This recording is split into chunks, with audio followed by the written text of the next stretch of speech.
welcome to Starting Small. Today I'm joined by Giles Harrison of Sculpd. Giles, thank you so much for joining me today. Thanks very much, Cameron. I'm looking forward to this. Of course. So I'd like to start out with your upbringing. So where did you grow up and what was your childhood like? Yeah, that's a good one. So I grew up in the UK, just south of London. So not in the city, but in the outskirts, in a kind of pretty standard suburban area. And I guess my childhood was sort of relatively normal. One of the main differences is that I have achondroplasia, which is a type of dwarfism. And so spent a lot of my childhood actually in and out of hospitals, various surgeries and things like that. And that definitely changed my perception of the world around me and kind of how I perceive things. And from quite a young age was just really interested in business. Well, back then it wasn't really business, it was more kind of buying and selling things in the playground, but that was always sort of part and parcel of my upbringing, and kind of seemed at least in my memory always there. Mm-hmm. Yeah, so mentioning the playground, I'm curious, growing up, did you have an entrepreneurial mindset, say lemonade stands or Sunny products?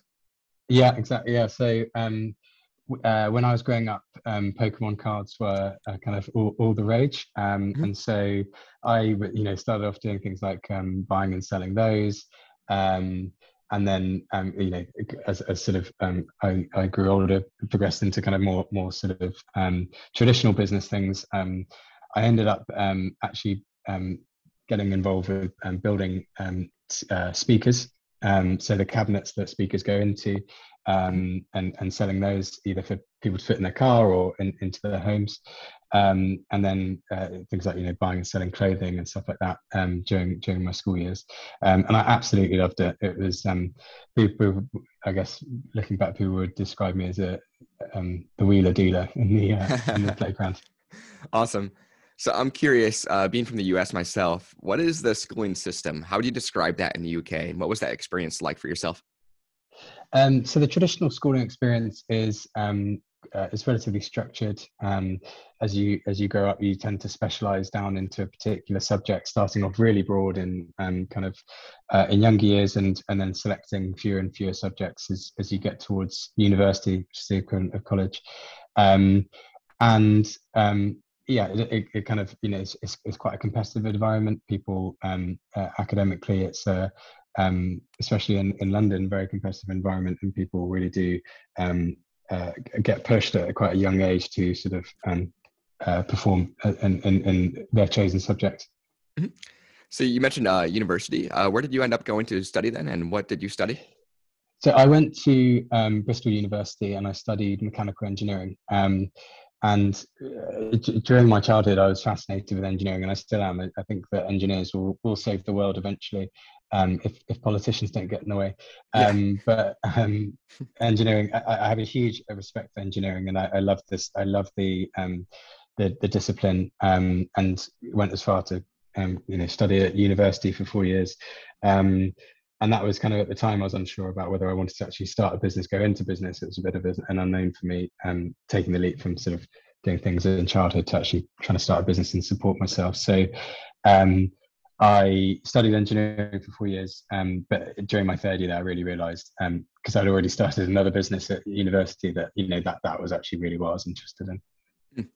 So with your time at the university then, were you involved with any athletics or clubs, and what was that experience like? So I'm really into cycling, and so have actually always been.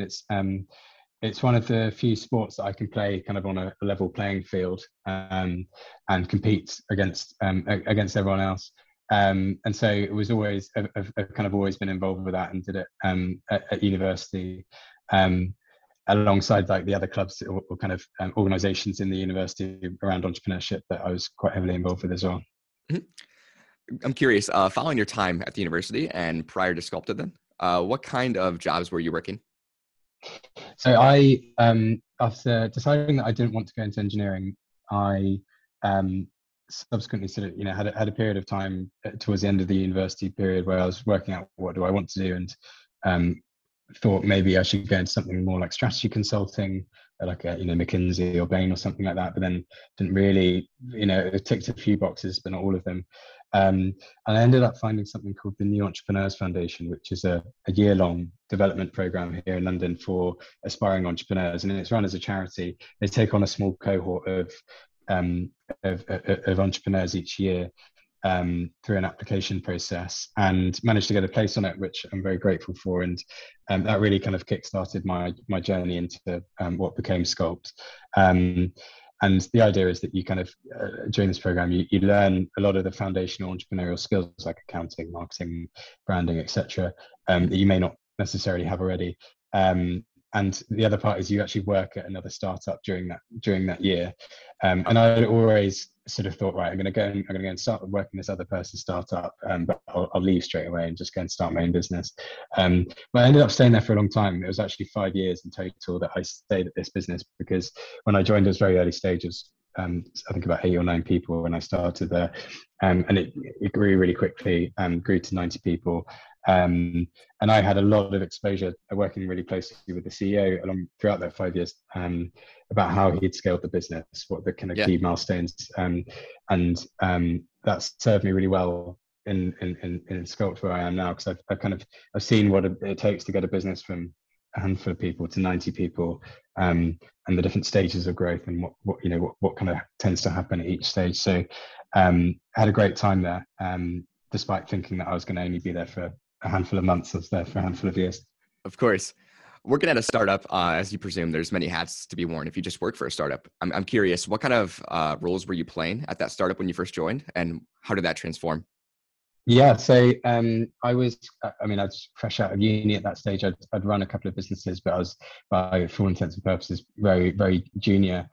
So I joined in as a marketing technology company. I joined in a role called customer success, which is basically advising the clients, which are generally all e-commerce brands, about how to use our technology and that kind of thing. And by the time I left, I was on the senior leadership team as VP of strategy. So I was responsible for helping the company decide what the sort of 3-year plan and 1-year plan was, go-to-market strategies, product strategy, and things like that. Wow, amazing.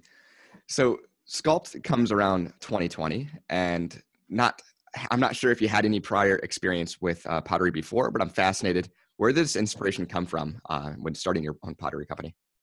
Yeah, so I think I fall into the bucket that most of our customers do, which is I've done pottery before, but actually only in childhood, during kind of like art classes. And whenever we speak to our customers, they typically say the same thing. It's like, I absolutely loved it. I remember playing around with clay. It was so much fun. We used to make little pots and stuff, and then, we'd go and get them fired, or we'd decorate them or whatever. But for most people, they never do it after that ever again. And the reason why is because it's not very accessible. Generally speaking, you need to go to a pottery studio, which they're not very many if you live, depending on where you live, and they're quite expensive if you want to go for a couple of sessions. But everyone really kind of has a visceral memory of what it feels like to have clay in their hands and to play around. It really kind of teleports them back to childhood. And so I don't come from a sort of professional ceramics background, and a few things kind of happened all at the same time. When I was working at this at the startup, I was working quite closely with a number of craft companies, and I was just amazed at the companies. I never really, as a kind of aspiring entrepreneur, I had never really thought about crafts as an interesting sort of industry to go into. Mostly, thought I was just full of people knitting. But it's fascinating, their businesses, because they have very loyal customers. Because if you get someone into the craft and you teach them how to do it and they enjoy it, then they're really likely to kind of stay with you and to continue developing their skills and trying different products and things like that. And so I was having all these sort of meetings with all the founders and talking about their craft businesses, and then the idea for Sculpd came about, and I really kind of dug into that and said, well, actually, pottery has never been modernized as an industry. It's a very traditional industry. It's very difficult to get into because you need a lot of or the perception is you need a lot of tools and materials and things like that. You have to buy them in massive £20 bags of clay, and you're gonna turn your apartment into a complete mess, and where are you going to put all those things? How do you do it?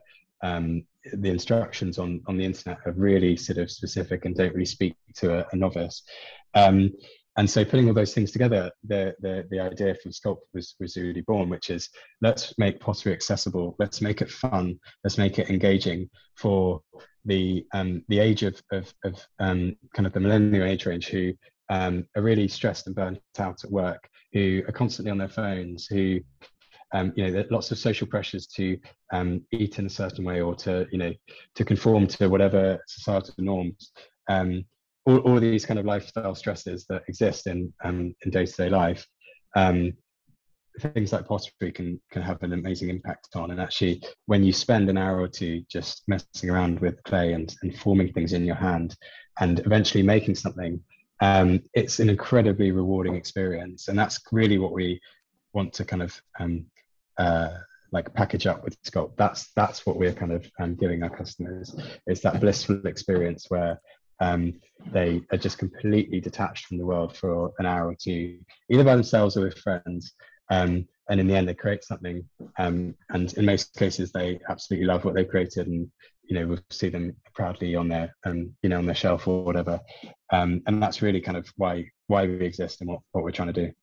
For sure. So from the start, and of course production cost, R&D cost, I'm curious, did you acquire any funding launching your first few products? No, so we've self-funded the business. I have two co-founders, and we put in a small amount of money each at the very beginning, in order to kind of get our MVP off the ground. And we had a kind of a fair sort of idea of what the product might look like. And looking back to that very first iteration, it was very rough around the edges. It wasn't perfect, but it gave us enough to say, right, okay, let's speak to the customers who bought it. What did they like? What did they didn't like? And where can we improve? And kind of went organically from there. With the R&D process and the prototyping process, how did that experience, and from your POV, how did that look when choosing the specific product line you wanted to launch? So a lot of talking to customers. Well, at the beginning we didn't have any customers, so speaking to people we knew, people we didn't know. Trying to get an understanding of what the kind of the format would likely be, how it would work for them. Would they actually do this in their flat or in an apartment? How much clay would they need, etc., etc. Do they understand how to use the tools, and that kind of thing? And then from there, we ever since we did get customers, we really tried to be really close to them and understand, what did you like, what didn't you like, and use that as a really strong input to our R&D process. The other element of this is that we're doing something that's not really been done before. Air drying clay kits that you don't need to take to the kiln haven't been created before. This is something that we were the first to do, and so we've done a lot of R&D in proprietary materials and glazes and things like that, because what we really want to do is allow people to create amazing things at home without having to take them to the kiln. And so there is a lot of R&D in that respect, in proprietary varnishes and so on. Definitely. I'm sure the listeners are curious at that part, the at-home air drying aspect. How would you contrast that with the kiln, the traditional kiln, to the air drying? Is there any difference? Can consumers expect the same process? There is a difference. And so typically, if you go to a pottery studio, you'll make your piece, you'll let it dry over a number of days, and then you'll put it in the kiln and eventually get it fired. Clay sort of changes state in that process, and you can use it for things like mugs and crockery, or just decorative pieces as well. But obviously, no, people don't have kilns in their houses. But the thing that they love the most is the experience of making something, not necessarily the taking it to a kiln and getting it fired. So what we are trying to do is to replicate as close as possible the finished kiln piece without actually having to take it to the kiln. And so that's why we're putting so much time and effort into trying to with our varnishes and things like that. And eventually we want to get it to a position where it is almost identical to that piece, and it's going to take a lot of work to get there, so that people can get their clay at home. And at the moment, they can make lovely pieces. They can make vases. They can make plant pots. They can decorate them all in their home, and they'll function just like a normal pottery piece would. Mm. So having a native at-home product, I'm curious, launching at the midst of the pandemic seems like perfect timing, but I could be wrong also. What was your marketing to leverage that at-home aspect of the product and in the current pandemic? Yeah, it was good and bad at the same time, launching at the time that we did. The sort of tailwinds that we had were that people were spending more time at home. So people were, especially in the UK, where we had more sort of severe lockdowns than happened in the US. People were really confined to their home and proactively looking for ways in which they can entertain themselves. And so that definitely helped the demand side of the business. But it really made it very difficult to scale up a business on the operational side when there's zero availability of workers, where we didn't have a big warehouse to begin with. We were in the very early days making the kits in my co-founder Matt's living room. So going from that stage to a warehouse during a pandemic was very difficult. Supply chains were obviously very badly disrupted. And so it's kind of, there are good and bad parts. In terms of marketing, from the very outset, we've been very experimental with our marketing, and we use it as a tool to really understand our customer and kind of what they care about and how the products resonate with them. And that really is done through digital marketing. So a lot of work on Instagram and Facebook, Google as well. And we have basically come to, what's rung true is that people love seeing what other people have created. And we built a really strong community on our Instagram, which is approaching 100,000 followers now. And all we do is just show what other people have made, and we repost people's creations. And there's just this amazing interaction between our customers. So, how did you make this bit? What kind of technique did you use?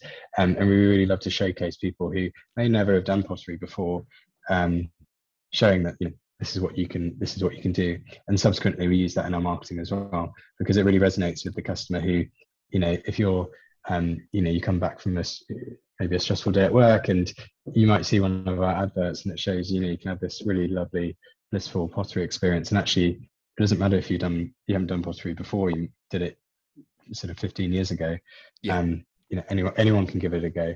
And it's not about being sort of the best. It's not about being a professional artist. It's about having fun and creating something that you're proud of. Definitely. With that marketing and the feedback received, what would you say is the main demographic of Sculpd? The very core demographic is a female buyer between the ages of 25 and 35, typically living in an urban environment. So places like New York City we have a great group of customers there. Amazing. Outside of D2C then, I was looking at the site and I saw you do have a corporate aspect. I'm curious, what does that sign-on and experience process look like for a corporation looking to engage their team with Sculpd?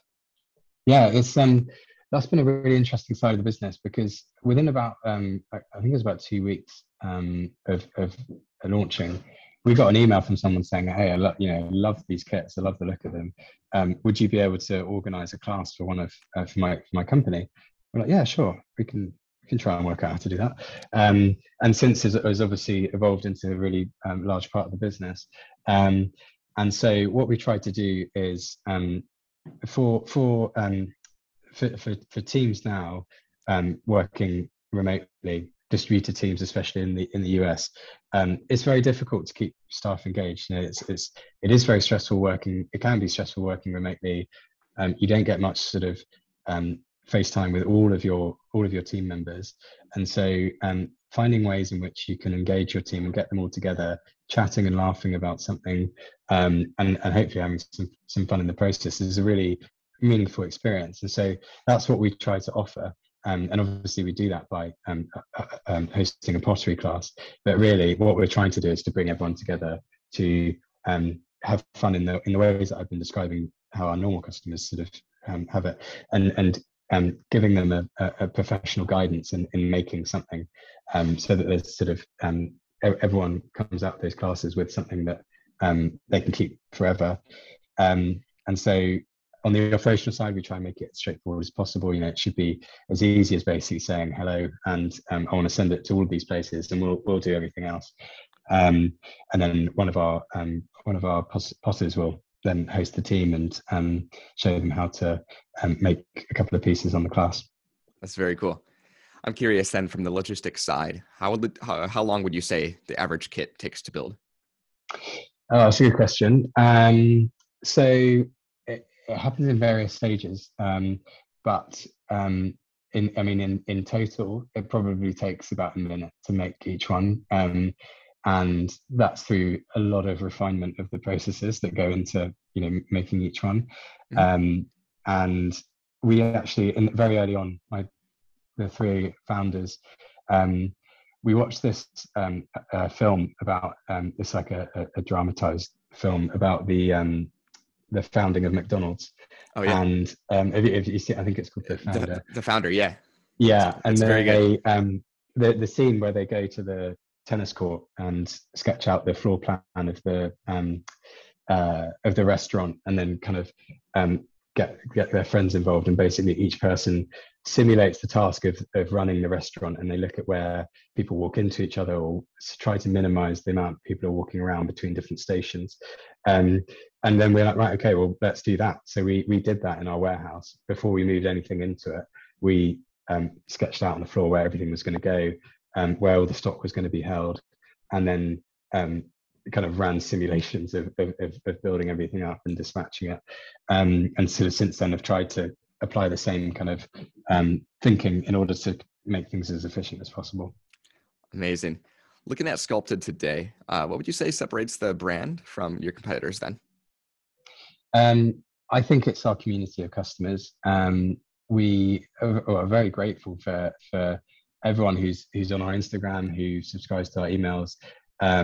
I've never really seen a business where customers are kind of so vocal and so passionate about the brand, and really willing to kind of show everything that they're creating. And then the interaction support between customers has just been fantastic. And really, I think that's kind of what really separates us, and what we're really trying to do in making pottery an accessible experience, in bringing people together in order to kind of share that experience with each other. That's something that we're really proud of. Amazing. Looking at your products then, what would you say is the top seller, if you have an idea? Yes, well, it's our Sculpd kit. That's our kind of our hero product. It's been there since day one, and that's really kind of where things all started, and still our most popular product. Amazing. Well, I'd like to conclude each episode with this. If you could share one piece of advice with an aspiring entrepreneur, maybe something you've learned or regret, what would that be?